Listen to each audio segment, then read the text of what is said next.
매주 감사절은 전통적으로는 우리 한국 교회가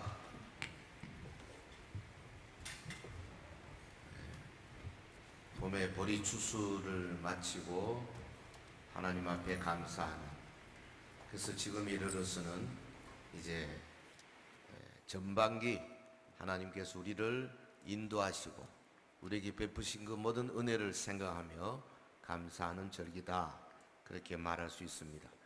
구약의 절기 가운데는 아마 77절과 가장 가까운 절기라 그렇게 생각이 됩니다.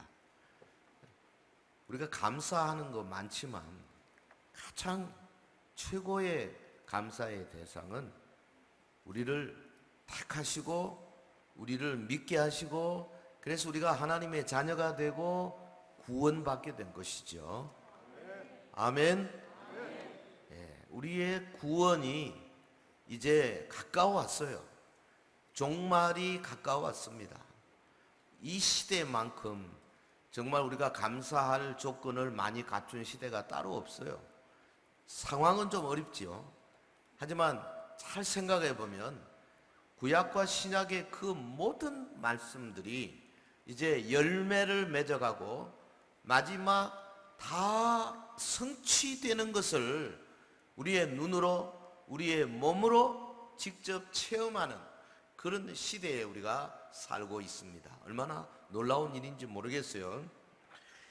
1948년 5월 14일 저 팔레스타인 가나안 땅에 이스라엘이 2000년간의 방황을 끝내고 나라를 세우는 이 놀라운 사건부터 시작해서 이 종말의 추가 급하게 돌아가기 시작했다, 그렇게 말할 수가 있습니다. 그래서 오늘 우리에게 가장 필요한 메시지가 뭐겠느냐? 종말이 가까워서 우리 예수님께서 약속하신 대로 모든 사건을 다 마친 다음에 주님의 그 재림 이후에 우리를 영원한 하나님의 나라로 인도하는 이 어마어마한 변화에 대해서 믿음을 가지고 지금부터 준비하면서 감사하면서 찬양하면서 주께 헌신하면서 주의 몸된 교회를 이루는 일 아니겠습니까? 동의하시면 아멘. 여기에 많은 징조들이 있어요. 제가 다음 시간에 이 징조들에 대해서 좀 말씀을 드릴까 싶어요. 그런데 특별히 이 다니엘서에 보면 우리의 구원의 순서, 구원의 시간, 이런 것들을 미루어 짐작할 수 있는 구원 달력이 두 개 있습니다. 그 하나가 다니엘서 9장에 있는 70일의 예언이죠.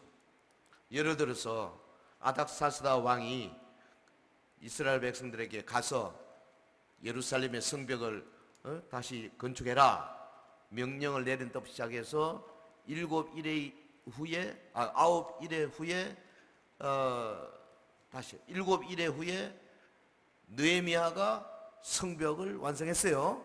그 다음에 62일의 후에 누가 나타난다고요? 기름 부은 자가 나타난다. 기름 부은 받은 자. 그 예수님이 나이 30쯤 되었을 때에 요단강에서 세례 받으시고 성령으로 기름 부음 받으셨어요. 그리고 그가 끊어지고 그 다음에 예루살렘 성과 성전이 회파되고 그리고 마지막까지 전쟁이 계속될 것이다. 그리고 그가 나타난다. 그가 누구냐? 적그리스도다. 이 다니엘 70일의 그 모든 내용들을 간단히 요약하면 이렇게 될 겁니다. 지금은 그 적그리스도의 세력이 나타나려고 하는 나름 태동기에 있다, 이렇게 볼 수가 있어요. 오늘은 다니엘서의 구원 달력 가운데 두 번째 구원 달력, 우리 읽어주신 이 본문 다니엘서 2장에 나오죠. 금신상의 예언입니다. 바벨론 왕 느부갓네살 즉위 2년 되었을 때 어느 날 이상한 꿈을 꿨어요. 그 내용이 생각이 나지 않아서 왕이 번민하게 되었습니다. 이 느부갓네살이라는 말, 이것은 원래 그 뜻이 나부 신이 국경을 지키신다, 뭐 이런 뜻이래요. 나부 신이 그러니까 바벨론의 신이죠. 우상입니다.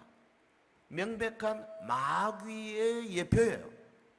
그러니까 느부갓네살의 군대가 남쪽에 애굽을 이기고 저 서쪽에 아수르를 잡아먹고 그 다음에 그 가운데 있는 모든 에돔, 암몬, 모압, 뭐 블레셋 할 것 없이 그리고 이스라엘까지 다 먹었습니다. 거대한 나라를 이루었어요. 이게 마지막 시대의 적그리스도가 전 세계를 통치할 것을 예표한다, 그렇게 말할 수가 있습니다. 왕이 간밤에 꾼 꿈에 대해서 너무 번민이 심했어요. 지난주에도 잠깐 언급했습니다만 온 나라에 박수, 술객, 점쟁이, 뭐 갈대아 술사들 다 불러 모아놓고 내가 꾼 꿈이 뭐냐? 그 꿈을 해석해라. 말도 안 되는 해괴한 명령을 내리지 않습니까?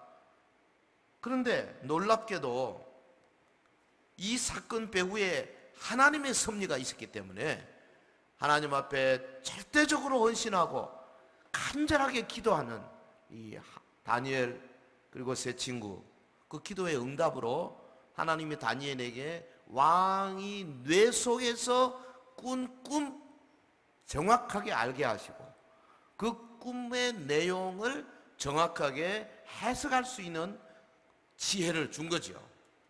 왕 앞에 선 다니엘이 왕에게 꿈을 해석하면서 언급한 말 28절에 보면 오직 은밀한 것을 나타내실 이는 하늘에 계신 하나님이시라. 그가 느부갓네살 왕에게 후일에 될 일을 알게 하셨나이다. 왕의 꿈, 곧 왕이 침상에서 머릿속으로 받은 환상은 이러하나이다. 놀랍죠? 그 꿈 내용이 뭐냐? 한 큰 금신상을 보았는데 이 신상이 전 세계의 수천 년의 역사를 한눈에 보이도록 하는 하나님의 계시다, 그 말이에요. 예? 오늘 말씀을 통해서 다니엘 시대로부터 우리 시대 종말에 이르는 이 장구한 역사를 이끌어 가시는 하나님의 손길을 우리의 마음으로 접하는 기쁨을 누리시기를 주의 이름으로 축원합니다. 하나님은 보통 분이 아니에요. 우리한테 오셔가지고 우리가 기도할 때 응답해 주시고 우리의 가정을 돌보시고 우리 교회를 돌보시고 그런 정도가 아니에요. 하나님은 온 우주 만물을 통치하시고 수천 년 그 어마어마한 바벨론, 메데바사 그리고 뭐 헬라, 로마 이 거대한 세계적인 나라들을 세우시고 망하게 하시고 세우시고 망하게 하시고 이끌어 가시면서 마침내 하나님의 나라를 이 땅에 이루시는, 이거 뭐 우리 상상할 수 없는 그런 능력과 권세의 하나님이신 줄 믿습니다. 이 하나님을 접하는 이 기쁨이 얼마나 큽니까? 성경에 다 나와 있는 거예요. 이게 종말 신앙을 확립한 자만이 마지막 시대의 유혹과 환난을 극복하고 이기는 자가 될 수 있어요.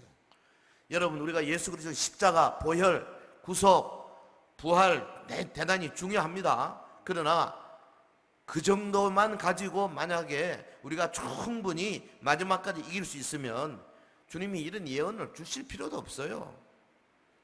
지금은 징조가 필요하고 지금은 재림 신앙이 필요하고 종말 신앙으로 무장하는 성도들이 필요하다고 말해요. 그래야 우리에게 어마어마한 일이 닥쳐올 때에 이겨낼 수 있는 힘이 있는 겁니다.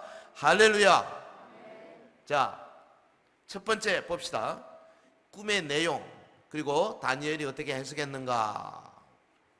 여기에서 우리가 꼭 잊어버리지 말아야 할 것은 뭐 꿈에 여러 가지가 있습니다만은 여기에 대주제, 큰 주제가 뭐냐? 하나님이 세우실 한 나라, 메시아 왕국, 요게 마지막 주제예요. 요걸 잊어버리지 마시기 바랍니다. 한 나라.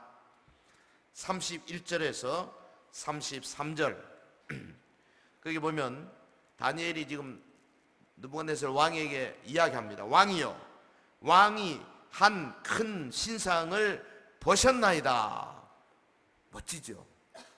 아니 뭐 다니엘이 뭐 꿈속에 있었어요? 예, 하나님으로 받았어요. 왕은 잊어버렸어요. 근데 왕 앞에서 다니엘이 왕이 한 큰 신상을 보셨습니다. 통쾌하죠. 사실 우리 그리스도인들이 이 정도 통쾌해야 돼요. 이 세상을 향해서 이 정도 세상이 알지 못하는 비밀들, 세상이 깨닫지 못하는 놀라운 지혜들을 갖는 것이 사실은 정상이에요, 이게. 자, 그 다음 구절, 그 신상 같이 합시다. 시작. 그 신상이 왕의 앞에 섰는데 크고 광채가, 올려주세요. 33절 크고 올려주세요. 크고, 제가 하겠습니다. 광채가 찬란하며, 매우 찬란하며 그 모양이 심히 두려우니 그 우상의 머리는 순금이요 가슴과 두 팔은 은이요 배와 넓적다리는 노시요. 다 같이. 그 종아리는 쇠요 그 발은 얼마는 쇠요 얼마는 진흙이었나이다. 자, 신상 봤어요. 그 신상이 크고 광채가 특심했어요. 모양이 심히 두려웠습니다. 그런데 보니까 우상의 머리가 금이에요. 정금이에요. 그리고 가슴과 팔, 두 팔 은이죠. 그리고 배와 넓적다리는 뭐라고요? 노시고. 그 다음에 두 종아리, 두 다리입니다. 다리는 뭐예요? 쇠. 그 다음에 이제 발가락이 10개죠. 얼마는 쇠고 얼마는 진흙이더라 그랬어요. 예, 한 번 더 합시다. 머리가 뭐라고요? 금. 예, 그 다음에 두 팔, 가슴과 팔, 은. 그 다음 배와 넓적다리, 놋. 예, 그 다음에 두 다리, 쇠. 그 다음에 마지막 두 발, 얼마는 쇠요, 얼마는 진흙이더라. 금부터 시작해서 은으로, 놋으로, 쇠로 점점 돈 가격으로 따지면 좀 줄어들지요. 점점 좀 못해진다. 예? 하나님이 왕의 꿈을 다니엘에게 정확하게 가르쳐 주셨어요. 그러니까 이제 그 말을 들으니까 왕이 꿈이 생각나지 않겠습니까? 다니엘이 말하는 것이 맞다. 그 다음에 문제냐? 이제 요 해석하는 게 문제가 되겠죠. 이 꿈 전체의 주제가 44절에 언급되어 있어요. 이 여러 왕들의 시대에 하늘의 하나님이 한 나라를 세우시리니 이것은 영원히 망하지도 아니할 것이요 그 국권이 다른 백성에 돌아가지도 아니할 것이요 도리어 이 모든 나라를 쳐서 멸망시키고 영원히 설 것이라. 장차 이루어질 한 나라, 영원한 하나님의 나라. 그러니까 이 앞에 있는 뭐 금, 은, 노, 절 할 것 없이 쭉 이런 나라들이 있다가 마지막 한 나라, 사실 하나님이 지금 강조하는 것은 이 한 나라에 있는 거죠. 여러분, 우리 믿음을 견고해야 됩니다. 하나님이 어떤 분이라고요? 세계적인 나라들을 세우기도 하고 망가뜨리기도 하시는 나라. 미국이 아무리 전 세계에서 어마어마한 국력이 있고 뭐 무슨 미국이 새로운 병기를 많이 만들고 소용없어요. 하나님이 한번 이렇게 착 하면은 뭐 그것도 끝나. 영국 보세요. 해가 지지 않는 나라라고 얼마나 큰 소리 탕탕 치고 19세기 20세기 전 세계를 하다가 영국이요, 제가 알기로는 아마 그게 몇 년도죠? 20세기 중반에 이스라엘과 한번 사건이 있었어요. 그때부터 그냥 영국이 망가지기 시작한 거예요. 지금은 이류 국가밖에 안 되잖아요.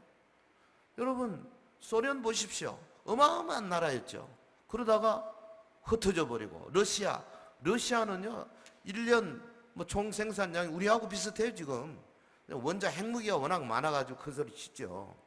그 다음에 중국 막 부상했는데 요즘 보세요. 미국과 중국이 지금 계속해서 문명 전쟁을 하고 있으니까 중국 지금 시진핑이 코가 몇 자 빠졌는지 몰라요. 어떻게 될지 모른다고요. 아마 북한을 지킬 힘도 없는 것 같아요. 뭐 홍콩 마지막 지금 어떻게 악을 쓰고 있는데 저거로 인해서 저는 아마 10배 이상 중국이 손해를 보리라고 생각합니다. 자, 나라를 이끌어 가시는 마지막 권세자는 하나님이신 줄로 믿습니다. 우리가 믿는 하나님 바로 그분이세요. 예. 그 육신을 입고 이 땅에 오셔서 우리를 위해서 친히 십자가에서 피 흘려 죽으시고 우리의 구원을 다 이루신 그분이 이제 다시 오셔서 새로운 하나님의 나라 메시아 왕국을 이루시기 전에 일어날 일들을 하나님의 선지자를 통해서 지금 우리에게 보여주고 계시지 않습니까? 여러분, 느부갓네살이 꿈을 꾸고 나서 그 꿈 때문에 크게 번민했어요. 알지를 못해가지고. 제가 묵상을 하면서 느낀 게 바로 이겁니다. 종말에 적그리스도가 전 세계를 다 통치한다 할지라도 여러분, 적그리스도는요, 예? 하나님의 말씀이 요한계시록을 다 알지 못합니다. 왜? 하나님이 감춰놨어요. 요한계시록은 순서적으로 돼 있지 않아요. 요한계시록은 뒤죽박죽으로 막 섞어놨어요. 그리고 얼마나 많은 여러 가지 그 상징들이 있는지 몰라요. 그 요한 칼빈이 세계적인 학자지만은 요한계시록 어렵다. 그래서 아예 계시록은 손도 안 댔어요, 칼빈은. 그러나 지금은 이제 다 이루어진 시대잖아요. 적그리스도가 아마 계시록 안에 있는 내용 혹은 다니엘서에 있는 내용을 잘 몰라가지고 번민하리라고 생각해요. 그때 하나님께서 자기의 참 종들에게 계시 주시고 깨닫게 하시고 마지막 시대의 여러 가지 비밀들을 알게 하실 줄 믿습니다. 교회만이 하나님의 비밀을 알 수 있는 유일한 곳이에요. 하나님의 계시는 사실 그렇죠. 마귀가 알 수가 없어요. 예수님의 탄생 마귀가 몰랐잖아요. 예수님이 애굽으로 피신 가고 다시 나사렛 그리고 요단강에서 세례받고 그리고 역사할 때에 마귀가 놀래가지고 여기저기 예수님 따라다니면서 항상 뒷부만 쳤잖아요. 여러분, 마귀가 예수님을 십자가에 못 박기 위해서 빌라도 동원하고 가야바 동원하고 다 동원해서 못 박게 했지만은 사실은 그게 하나님의 뜻이었어요. 왜? 그래야 마귀가 가진 사망 권세를 이길 수가 있기 때문에. 여러분, 예수님이 3일 만에 부활할 것 마귀가요 사람들을 동원해가지고 뭐 빌라도를 동원하고 유대인들을 동원해가지고 그 앞에 로마 군인들 지키게 만들고 다 해봐도 하나님의 권세를 이길 재주가 없는 거예요. 마찬가지로 마지막 시대에도 마귀는 한계가 있습니다. 하나님이 기록에 놔도 알 수가 없어요. 왜?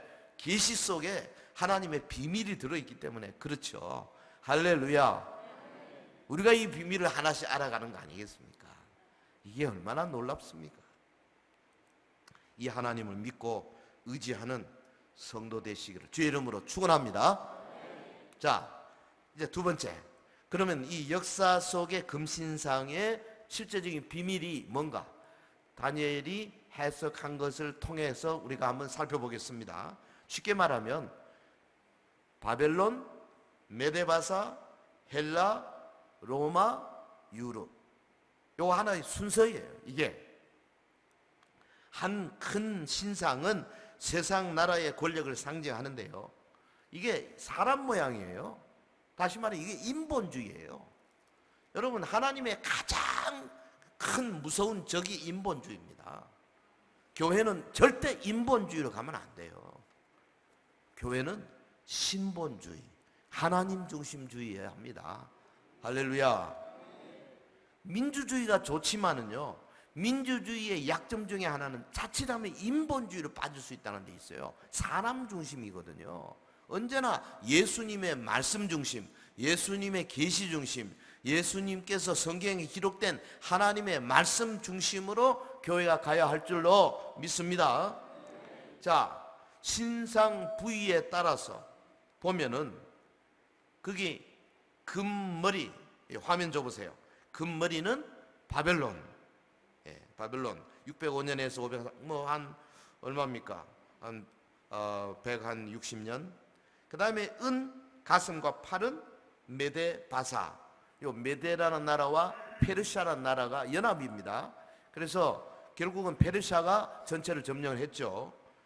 한 메데 바사 한 200년간. 그 다음에 놋, 배와 넓적다리는 헬라 제국이죠. 예, 요거도 뭐 그렇게 길지는 않습니다. 그 다음에 쇠, 종아리는 로마 제국. 로마 제국은 동로마, 서로마로 나뉘었었는데 서로마는 한 5세기 후반에 망했어요. 근데 이제 동로마가 콘스탄티노플 중심으로 해가지고 오랫동안 힘은 그렇게 많았지 않습니다. 버텼어요. 마지막 이슬람 세력에 의해서 멸망을 했죠. 뭐 복음주의 학자들이 이렇게 보는 게 바벨론, 메데바사, 헬라, 로마 한 명 예외 없이 다 이렇게 해석을 합니다. 그러니까 이거는 막 완전하게 맞다 이렇게 볼 수 있죠. 과연 금머리 바벨론 부강한 나라였죠. 뭐 금이 뭐 얼마나 많았는지요. 그리고 유프라데스 강 좌우 그 언덕에다가 구리를 재료로 해서 견고한 성을 쌓았어요. 성이 엄청났어요. 예, 뭐 규모가요. 그 기록에 보니까 성 둘레가 54마일, 성 높이가 300척. 그러니까 뭐 한 130, 40m쯤 된 거예요. 성 높이가. 그러니 성을 어떻게 월담을 하겠습니까? 그리고 여러분 벨사살 때, 그러니까 느부갓네살의 손자죠. 벨사살 왕 때 잔치하는데 기생이 1000명이었다 그랬잖아요. 어마어마한 나라예요. 여기 벨사살이 나왔으니 한마디 거두릅시다. 원래 세계 역사에는 벨사살의 이름이 없어요. 바벨론의 마지막 왕은 나보니더스입니다. 근데 이 성경은 벨사살 때 망했다고 되어 있거든요. 그래서 여러분 20세기 중반까지 그 자유주의 학자들이요, 봐라 성경 틀렸다. 나보니더스인데 이게 왜 벨사살이냐. 우리 개혁주의, 우리 보수 신앙을 가진 사람들은 성경 하나님 말씀은 절대 틀림이 없다고 외치고 있는데 할 말이 없는 거예요. 역사와 너무 달라. 그런데 놀라운 것은 20세기 중반에 거기 이라크의 그 묻힌 땅 속에서 토판이 많이 발견됐잖아요. 토판이 뭐 수만 장 발견됐죠. 그게 도서관이죠. 옛날에는 요즘처럼 이 종이가 없으니까요. 그 진흙판을 만들어가지고 거기다가 서령 문자, 쐐기 문자로 막 글을 넣고 그걸 저장을 한 거죠. 그건 안 없어지잖아요. 아직도 그게 완전히 해석이 안 돼 있어요. 저도 그 쐐기 문자 한 6개월 배워본 적이 있는데 재밌어요 그거. 근데 그 발음은 히브리하고 비슷합니다. 근데 거기서 나왔어요. 벨사살의 이름이 뭐냐? 나보니더스가 마지막 왕이었는데 이 양반이 그 바벨론에서 탑을 만들어, 찌그라시라는 탑을 만들어서 탑 위에서 그 월신 달에게 그 제사 지내는 이걸 이 나보니더스가 굉장히 싫어했대요. 그래가지고 야, 나 저 아라비아에 가서 좀 쉬고 올 테니까 아들 보고 네가 내 대신 섭정해라. 그 아들이 벨사살이에요. 그 왕은 사실은 실제적으로는 저기 지금 비조가 있는 거죠. 그 벨사살이 대신 왕 노릇하고 있을 때에 메데바사 연합군이 그 바벨론 어마어마한 성인데 그 밑에 굴을 파고 들어와 가지고 그러고는 벨사살을 죽이고 바벨론을 망가뜨린 거죠. 개혁주의, 보수주의 학자들이 기가 올랐습니다. 그 봐라. 우리가 몰라서 그렇지 성경은 절대 틀리지 않는다. 할렐루야. 요거 얘 하나인데요. 이런 게 수도 없이 많아요. 아직도 있습니다. 아직도. 이거 왜 이렇게 틀리지? 그런데 또 고고학 자료가 나와가지고 또 해결이 되고. 저는 이렇게 믿습니다. 우리가 몰라서 그렇지 기록된 하나님의 말씀인 성경은 1.1획도 틀림이 없는 줄 믿습니다. 그렇게 믿어야 돼요. 그 믿을 때 성령이 역사합니다. 하나님의 말씀으로 받을 때 그 말씀이 역사하는 겁니다. 보세요. 바벨론이 어마어마한 나라였는데 그 다음에 가슴 팔로 묘사된 메데바사는 그 고레스 2세가 바벨론을 정복하고 지금 이란 지역에 세운 나라예요. 바벨론은 이라크 지역이죠. 바벨론은 메데바사는 페르시아는 이란 지역입니다. 지금도 사이가 그렇게 좋지는 않아요. 왜냐하면 이슬람이 그 뒤에 나와가지고 뭐 시아파, 수니파 이에 서로 싸우는 과정이 있기 때문에 그렇습니다. 어찌됐든 국법이 왕권보다 더 센 나라였어요. 그러니까 다리오 왕이 국법을 미리 정해놓고 그 다음에 이 국법에 의해서 다니엘이 기도하다가 걸렸잖아요. 다리오 왕이 다니엘을 그렇게 좋아했는데도 어떡하니 살리려고 했는데 국법 때문에 할 수 없이 사자굴에 집어 던질 수밖에 없어요. 내가 보니까 북한의 김정은이는 국법보다 지가 더 높은 것 같아. 근데 이 당시 메데파사는 바벨론 왕보다는 한 수 아래였죠. 그래서 왕보다 못한 나라가 서리라 그렇게 예언되어 있습니다. 그 다음에 이제 배 넓적다리로 묘사하는 헬라 제국, 온 세계를 다스린 나라 맞죠? 그 당시로서는 이 28살 알렉산더가요 어딥니까? 마케도니아 그 지역에서 그 군대를 일으켜가지고 페르시아를 정복하고 나아가서 인도까지 갔죠. 뭐 나중에 열병에 걸려가지고 뭐 32살에 죽었지만은 알렉산더가 그 점령한 땅이 어마어마합니다. 아마 그 당시 역사 이래로 그렇게 큰 나라가 없잖아요. 그런데 요절했습니다. 죽고 나니까 나라가 어떻게 됐어요? 네 갈래로 갈라졌어요. 이런 것이 다니엘 뒤에 7장, 8장, 9장 다 나옵니다. 여러분, 그 다음에 이제 쇠 종아리로 묘사된 로마입니다. 그 이태리를 중심으로 철 문화가 발달된 나라였죠. 그런데 거기 보면 그 나라가 나누일 것이며 2장 41절에 그랬어요. 예언된 것처럼 AD 395년에 데오도시우스 황제의 사망 후에 두 아들이 나라를 나눴어요. 동서로. 그래가지고 서로마는 게르만 용병 대장 이름이 뭐죠? 오토아케르에 의해서 AD 476년에 망했습니다. 그리고 이제 동로마는 1453년에 이슬람 교도의 공격을 받습니다. 그래서 오스만 투르크에 의해서 멸망당했어요. 지금 터키 이쪽에 있는 이 오스만 제국이 엄청났죠. 그게 오랫동안 계속되다가 결국은 또 서구 세력에 의해서 멸망했습니다만은 여기 지금 신상이 금속으로 표현되고 있는 사실에 주목해 보면은 처음 금으로부터 은, 놋, 쇠, 흙 점점점점 좀 이렇게 나빠지고 있는 거죠.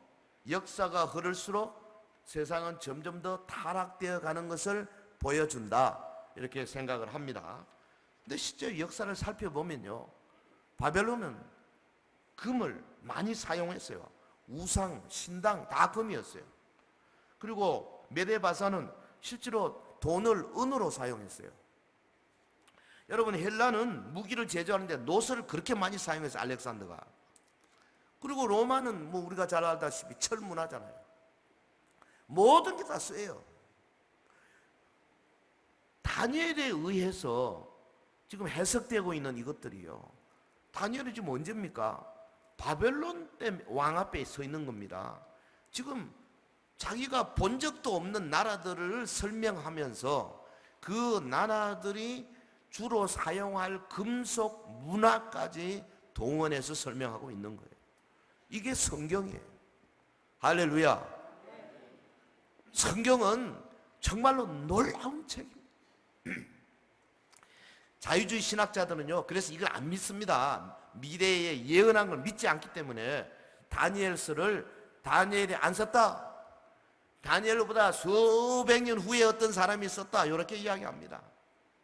다니엘이라는 이름으로. 나쁜 사람들이에요. 수많은 학자들 가운데 그런 사람들이 많습니다. 저는 기도하다 그런 생각을 많이 해요. 그 자유주의 학자들은 그 뭐 때문에 성경 공부하는지 모르겠어요. 아니, 성경을 믿지도 않으면서 왜 그런 걸 공부해가지고 사람 헷갈리게 하는지 몰라. 여러분, 그리고 지금 유튜브나 이런 거 함부로 보시면 안 됩니다. 엉터리들이 너무 많아요. 조심해서. 꼭 조금만 이상해도 꼭 잘 아시는 분에게 문의를 하시고, 뭐 저한테 전화해 주셔도 좋아요. 그래서 바른 길을 가시기를 거듭 부탁을 합니다.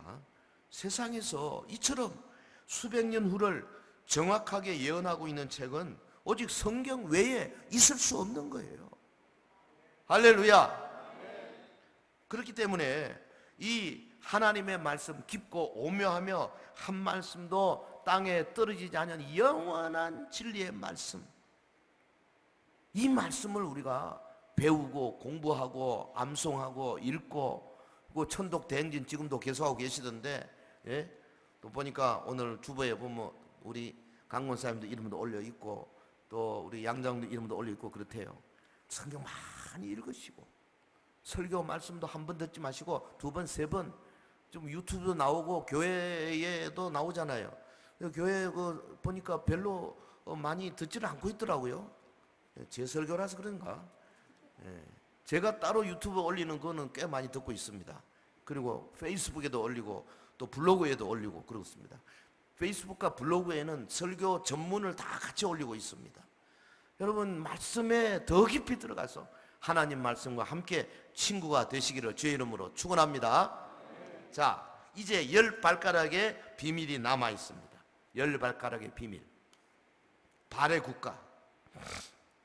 놀랍게도 우리는 느부갓네살 왕의 꿈이 온전히 다 이루어지는 시대에 지금 살고 있어요. 네. 이 발의 국가. 한마디로 말하면 유럽연합입니다. 이건 뭐 거의 틀림없어요. 자, 41절, 42절, 43절 시간이 좀 가더라도 같이 하겠습니다. 시작. 왕께서 그 발과 발가락이 얼마는 토기장이의 진흙이요 얼마는 쇠인 것을 보셨은즉 그 나라가 나누일 것이며, 왕께서 쇠와 진흙이 섞인 것을 보셨은즉 그 나라가 쇠 같은 든든함이 있을 것이나, 그 발가락이 얼마는 쇠요 얼마는 진흙인즉 그 나라가 얼마는 든든하고 얼마는 부서질 만할 것이며, 왕께서 쇠와 진흙이 섞인 것을 보셨은즉 그들이 다른 민족과 서로 섞일 것이나 그들이 피차에 합하지 아니함이 쇠와 진흙이 합하지 않음과 같으리다. 자, 진흙, 쇠, 발가락의 정체가 뭘까? 그리고 34절에 언급한 것 같이 손대지 아니한 돌이 갑자기 날아와가지고 쇠와 녹과 진흙과 은과 금을 확 부서뜨려가지고 온 세상에 편만하게 이제 흩어지게 하고, 그 다음에 새로운 나라가 서는 이런 것이 과연 무엇일까? 한마디로 말하면 이것은, 이 나라는, 발의 국가는 두 종아리로 나타나는 로마와 바로 연이어서 나오는 국가가 아님이 분명합니다. 왜 그러냐? 이 손대지 아니한 돌이 와서 쳐야 되기 때문에 로마로부터 로마와 다른 나라임이 틀림없어요. 예. 발과 종아리는 서로 다른 나라다 그 말이죠. 종아리는 쇠고 발은 얼마는 쇠고 얼마는 진흙이에요. 다른 나라예요. 또 하나, 신상이 부서지는 것은 이 재림 때 일어날 일이에요. 재림하실 주님에 의해서 이루어질 사건이기 때문에 같은 나라일 수가 없습니다. 요한계시록 17장 9절 10절이 아주 결정적으로 이것을 말하고 있습니다. 뭐냐? 지혜 있는 뜻이 여기 있으니 그 일곱 머리는 여자가 이제 일곱 산이요 또 일곱 왕이라. 다섯은 망하였고 하나는 있고 다른 하나는 아직 이르지 아니하였으나 이러면 반드시 잠시 동안 머무르리라. 여기 사도 요한 당시에 있던 국가는, 요한이 지금 요한계시록 기록할 때의 국가는 로마지요. 그러니까 다섯은 뭐라 그랬습니까? 다섯은 망하였고 하나는 있고, 그러니까 있고 이건 로마죠. 앞에 있는 다섯은 망하였어요. 망한 거. 예를 들면 애굽, 아수르, 바벨론, 메데바사, 헬라. 그렇죠? 그 다음에 로마. 있고 다른 하나는 아직 이르지 아니했어요. 사도 요한이 볼 때는 아직 미래의 일이에요. 이르면 반드시 잠시 동안 머무른다 그랬습니다. 그러니까 주님의 재림 직전에 나타날 나라인데 이게 하나가 아니고 얼마는 쇠요, 얼마는 흙이에요. 열국의 성격을 가진 거다 이 말이에요. 그러니까 여러 나라들이 연합해서 한 나라처럼 돼 있는 형태입니다. 이스라엘이 독립한 이래 지금 종말의 추가 돌기 시작했는데 지금 우리가 볼 때 이러한 조건을 그대로 맞출 나라가 어딜까? 저는 EU밖에 없다고 봐요. 유럽연합. 왜? 그 나라가 나눠지기 때문이지 않습니까? 얼마는 든든하고 얼마는 부서진다 그랬지 않습니까? 그래서 큰 나라들 독일, 프랑스, 이태리 이런 센 나라들이 있고 또 작은 나라들이 있어요. 이들은 반목 속에도 협력해야 한다고 43절에 그랬어요. 여러분 EU를 구성하는 민족이 예를 들면 게르만계가 있고 라틴계가 있고 슬라브계가 있고 그렇잖아요. 서로 자기들끼리요. 독일하고 프랑스는 원수입니다. 예, 안 좋아요. 영국하고 프랑스는 100년 전쟁했잖아요. 독일하고 프랑스 30년 전쟁, 그 알자스 로렌 지방이 독일에 갔다가 프랑스에 갔다가 독일에 갔다가 프랑스, 마지막 수업 여러분 그 옛날에 다 배우셨잖아요. 그들이 가지는 우리나라하고 일본하고의 관계 비슷하게 사실은 안 맞는 사람들이에요. 그런데 보십시오. 지금 하나가 됐잖아요. 제가 1970 몇 년입니까? 아니지. 78년인가? 그때 유럽에 갔을 때요. 이태리 가니까 화폐가 리라였죠. 프랑스 가니까 프랑, 독일에 가니까 마르크, 영국에 가니까는 뭐죠? 파운드. 아이고, 이거 뭐 한 2, 3일마다 이렇게 다니는데요.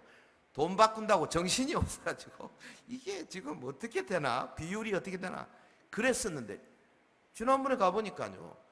유로 달러 하나로 다 통하는 겁니다. 이태리에서 유로 달러 가지고 뭐 마음대로 다닐 수 있어요. 한 나라. 보십시오. 유럽 연합의 역사를 보면 1952년 유럽 석탄 철강 공동체 ECSC로 시작했어요. 52년에. 이때 로마 교황이 시작한 겁니다, 이거. 1957년에 유럽 경제 공동체 EEC. 1967년에 유럽 공동체 EC, 유럽 커뮤니티 EC.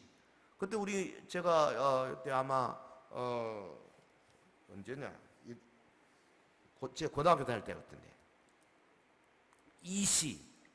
그러다가 1993년 EU가 공식 출범했어요. 그리고 1999년 1월부터 공용화폐 유로 달러가 시작됐어요. 목표는 어디냐? 처음에는 경제 공동체로 시작하다가 목표는 정치 공동체로 지금 가고 있습니다. 그래서 EU의 대통령이 2009년에 시작됐잖아요. 요즘 뭐 코로나 때문에 약간 좀 스산합니다. 국경들 봉쇄도 하고 지금 막 열고 있고 시작하지만 일단 요거 사태 지나고 나면 아마 어떤 모습으로도 변종이 될지 모르겠어요. 강력한 나라가 될 것이다. 여러분, 열불 권세를 가진 나라가 될 것이라고 계시록에 이미 돼 있어요. 그렇게 되려면 어떻게 되느냐? 아무래도 미국이 결국은 유럽 연합과 하나가 돼서 하나의 세력이 되고 서구 세력이 되고 중국 세력이 되고 그 다음에 러시아 세력이고 그 다음에 중동 세력, 요 네 세력으로 갈라지게 될 것이다. 다니엘서 7, 8, 9, 10, 11 그 다음에 계시록 두 개를 같이 종합해서 연구해 보면 그런 결론이 나오게 됩니다. 자, 그 다음에 또 한 가지 더 나아가 있습니다. 네 번째로 이 유럽 연합과 로마 가톨릭에 대한 이야기. 이 내용이 너무 많아서 짧게 여러분 뭐 성도들이 너무 자세하게 알 필요가 없어서 제가 그냥 금방금방 뛰어넘겠습니다. 하지만 꼭 하나는 아십시오. 지금 마지막 시대 다니엘서 예언이 그대로 이루어지고 있다는 것. 유럽 연합과 로마 가톨릭 요한계시록 17장 11절에 전에 있었다가 지금 없어진 짐승은 여덟째 왕이니 일곱 중에 속한 자라. 그가 멸망으로 들어가리라 그랬어요. 여기 짐승 여덟째 왕이라, 이 적그리스도입니다. 그런데 일곱 중에 속한 자라 그랬어요. 이게 무슨 이야기냐? 일곱은 애굽부터 시작합니다. 이집트, 애굽, 아수르, 바벨론, 메데바사, 헬라, 로마, 그리고 일곱이 일곱째가 이유입니다. 이 일곱째에서 하나 더 뿌리 올라와요. 여덟째. 요게 적그리스도다 그 말이죠. 지금 얼마지 않아 아마 자기들이 온 세력을 모아가지고 한 사람에게 집중시킬 준비를 하고 있을 것입니다. 누구에게 집중하실까? 저는 루터나 칼빈의 말이 맞다고 생각합니다. 벌써 루터와 칼빈이 뭐라 그러냐면, 저 로마 바티칸에 있는 저 로마 교황청, 저기가 적그리스도가 나타나는 곳이다. 지금 로마 교황이 그동안에 사람이 많이 바뀌었지만 해온 모든 것들이 적그리스도의 모습을 그렇게 띠고 있는 거죠. 지금 1963년에 온 모든 종교들이 하나가 돼야 된다, 종교다원주의를 로마 교황이 제창했잖아요. 그리고 모든 종교들 다 와라. 우리나라에서도 천도교, 무슨 교, 원불교, 일곱 명, 여덟 명이 가가지고 그 앞에서 다 절하고 했잖아요. 여러분, 지금 우리나라에 와 있는 여러분 WCC라든지 WEA 같은 세력들이 로마 교황청과 다 연결되어 있잖아요. 이런 이야기 하다 보면 어느새 사람이 없어지기도 한다 그래요. 무시무시한 시대가 지금 되어가고 있습니다. 한국교회 반 이상이 WCC에 가입되어 있습니다. 감사하게도 우리 서영교회가 있는 우리 대한예수교 장로회 합동적 총회는 WCC에 가입 안 되어 있습니다. 할렐루야. 지켜야 됩니다. 절대 약해지면 안 됩니다. 이게 지금 왜냐? 마지막 적그리스도의 세력들이 참 교회들을 잡아먹고 있는 중에 있다 그 말이죠. 예? 여러분, 루터와 칼빈이 보통 사람이 아니에요. 이미 그때에 이들이 앞으로 이렇게 갈 것이다 하는 것을 꿰뚫어 보고 있는 거죠. 그런데 너무나 놀라운 것은 마지막 오늘 9절 34절 35절 이 다섯 번째입니다. 손대지 아니한 돌에 심판이 있다 이 말이죠. 34절 35절 우리 한번 소망을 가지고 같이 읽겠습니다. 시작. 또 왕이 보신즉 손대지 아니한 돌이 나와서 신상의 쇠와 진흙의 발을 쳐서 부서뜨리매 그때의 쇠와 진흙과 놋과 은과 금이 다 부서져 여름 타작 마당의 겨같이 되어 바람에 불려 간 곳이 없었고 우상을 친 돌은 태산을 이루어 온 세계에 가득하였나이다. 아멘. 손대지 아니한 돌, 이게 뭘까요? 누굴까요? 재림 예수님이죠. 재림 예수. 재림 예수께서 적그리스도 국가를 심판하시되 신상을 쳐서 부서뜨리듯이 심판할 것이다. 요한계시록 쪽에는 잘 나와 있습니다. 여름 타작 마당같이 바람에 날린 쭉정이를 모아 아궁이 속에 태워버릴 것이다. 그렇게 이야기를 했어요. 예. 사도 요한은 이걸 어떻게 봤냐면 계시록 19장 15절 그의 입에서 예리한 검이 나오니 그것으로 만국을 치겠고 친히 그들을 철장으로 다스린다. 요한은 예수님의 입에서 예리한 검이 나와가지고 만국을 칠 것이다. 그렇게 예언했고 다니엘은 지금 여기서 뜨인 돌이 손대지 아니한 돌이 와서 망가뜨릴 것이다. 그렇게 예언. 같은 이야기예요. 여러분, 우상을 친 돌이 태산을 이루어 온 세계에 가득하였나이다. 느부갓네살 왕 앞에서 다니엘이 담대하게 이야기하는 거예요. 이 땅에 예수님 재림으로 그리스도의 천년 왕국이 이루어지고 그를 따르는 모든 성도들이 주님의 왕국에 들어가 왕노릇한다. 할렐루야. 얼마나 놀랍습니까? 성도 여러분, 이 어려운 시기에 지금 전염병이 이 코로나 바이러스가 지금 변종의 변종을 거듭해 가지고 우리 우한 폐렴이 처음 왔을 때 우리나라 그다음에 이태리 가서 또 변종이 되고, 미국 가서 또 변종이 되고, 지금 또 다시 와서 지금 중국의 베이징에서 또 변종이 되어 있고, 거기 뭐 광주 전남 지방에 또 변종되어 있다 그러네. 이게 지금 어떻게 될지 몰라요. 지금 미국에서 유행하는 것은 현재 우리나라의 처음 우한 페레메스보다도 뭐 전파 속도가 한 5배 내지 10배 정도 센 놈이라 그러네요. 정말 걱정이 됩니다. 그런데 뭐 또 돼지 독감 같은 게 또 나타났다 그러잖아요. 앞으로 이런 바이러스에 의한 전염병이 얼마나 날지 아무도 모릅니다. 그때 우리는 뭐만 붙들어야 돼요? 우리 힘으로 뭘 해보겠다? 할 수 없습니다. 주님의 말씀만 붙들어야 됩니다. 지난 69일의 모든 것을 완성하신 우리 주님께서 이 예언의 말씀도 다 그대로 이루실 것입니다.